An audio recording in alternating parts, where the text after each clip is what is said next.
This is OwlUp, where learning happens in minutes, not hours. For a deeper journey, explore all our courses at owlup.co. Now, let's dive in.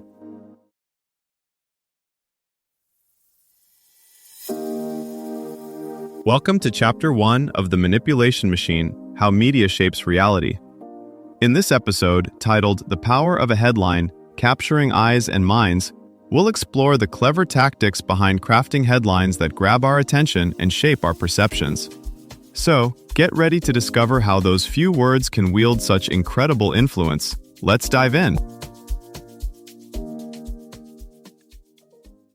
8 out of 10 people will hear a headline and stop there. Now follow two friends. One skims a news app on the train, the other scrolls social media in bed.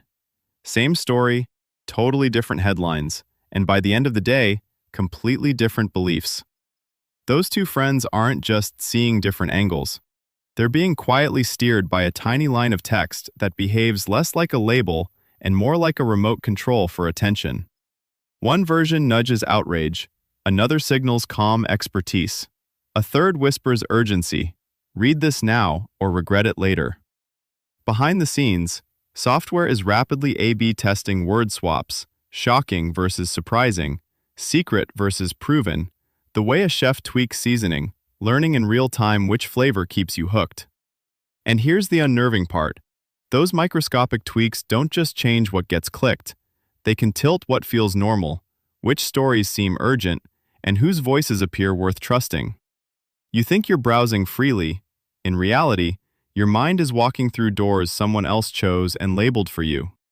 Psychologists call headlines cognitive gatekeepers for a reason. Once that first line sets a frame, your brain quietly rearranges everything else to fit.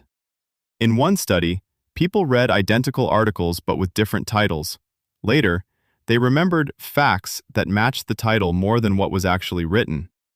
Other research shows that when a headline stresses conflict, readers judge the same data as more polarizing.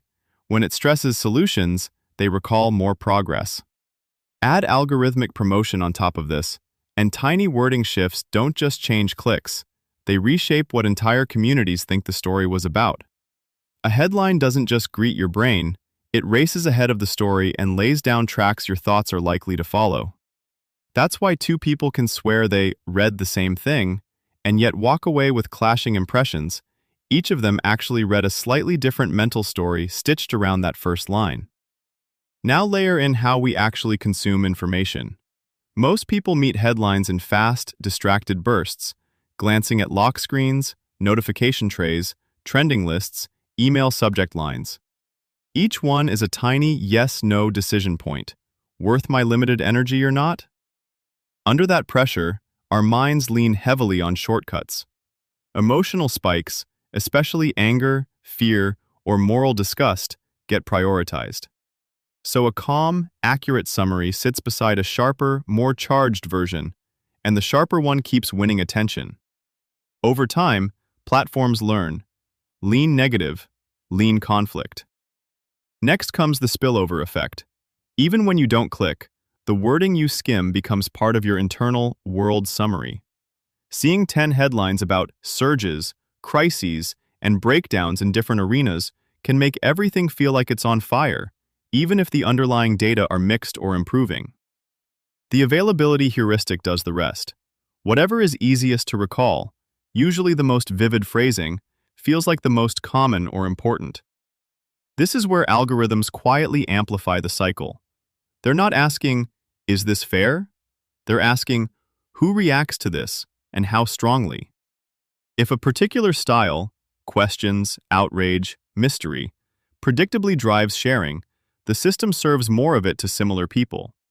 Soon, one group lives in a feed of shocking failures, another in a feed of historic wins, both technically based on real stories, both emotionally distorted by the layer of language on top. Think of it less as being lied to, and more as having your informational diet seasoned to your past reactions. You're not just choosing what to read, you're training the machine on what to serve you next, and the machine is learning which headlines move you before you even know you've been moved. Notice how the same story can wear different outfits depending on who's supposed to see it. A health article might appear as "New study on sugar intake released" for a general audience, but quietly become "Hidden sugar habit linked to early heart damage" for people who've clicked on fitness content before. Same underlying report, different psychological levers. One speaks to curiosity, the other to fear and self-preservation. You see this everywhere money is on the line. Retailers test "sale ends soon" against "only 3 left in stock" to see which drives more carts to checkout. Political campaigns pit "new plan announced" against "your rights are under threat" to see which pulls in more email opens and donations. Streaming platforms explore a slow burn mystery versus the show everyone will argue about to identify who craves drama and who craves status. Over time, these choices don't just predict your behavior, they profile it, mapping which emotional buttons respond fastest, then quietly building a custom console just for you. Regulators are starting to treat language itself as a kind of targeting data, asking, if you can't legally sort people by race or health, should you be allowed to sort them by which fears or hopes they reliably click on? Future rules may require nutrition labels for headlines, showing when they were personalized, what signals shaped them, and how often they've been edited, so readers can see not just the story, but the invisible tug on their curiosity. So the next time a title grabs you, treat it like a dish at a restaurant. Ask who cooked it, who it's meant to impress, and what extra spice was added to make it irresistible. Not to reject it on sight, but to taste it more deliberately, because once you notice how those first few words steer you, you can start steering back. Start with this tiny habit.